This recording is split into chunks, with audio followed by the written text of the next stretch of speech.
Celest, 13 finalistiek Miss, dvojica módnych návrhárov, Celestín priateľ Matej, Evelyn, minuloročná Miss a prvá vícemis Celestina Kapela, tanečníci. Takto by som mohla menovať ešte dlho.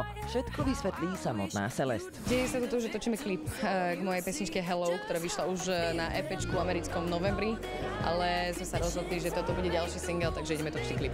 No ale čo všetky tie celebrity, ktoré sa tam nachádzali? Celý klip je jedna veľká obrovská party. Klip bude vonku už o pár dní, pretože speváčka má možnosť dostať sa s ním do americkej MTV. Sem tam ľudia vnímajú tých celebrit alebo ľudia, ktorí robia v tom showbiznise alebo umelecký nejaký ten výkon, že sú takí mimozemšťania a tak. A chcem s týmto len priznať, že sú tak normálni ľudia, aj ten priestor, aj všetko to bolo postavené okolo toho, že my sme si urobili party. Finalistky s týmto scenárom problém nemali. Budeme tancovať a budeme sa zabávať. Užívať to budeme všetko. Čo to popíjate, babi? Džusík. Pomarančový, dobre, môžeš. Ty máš čo? Fuj, vymačaná burina. Ty máš čo? Vybublaná voda.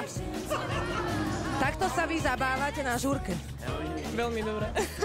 Ani ostatní účinkujúci sa nebránili párty nálade. My sa tak poznáme z počutia dosť dlho, lebo máme spoločných kamarátov a minulý týždeň sme boli u kaderníka a sme vedľa sa si dávno, že Eveline, že čau. A išli sme hneď na kávu a vlastne sme spolu, že nechceš byť v klipe a že v pohode. Čo budete vy robiť v tom videoklipe? No, my prichádzame vlastne zo Celest, z auta na veľkú party. Skončí to tým, že musíme odtiaľto utiecť, lebo niekto urobil nejakú blbosť.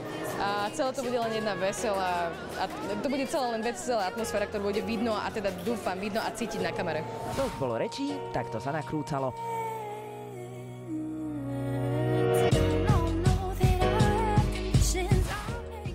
Alexandra Pavlovičinková, televízia Joj.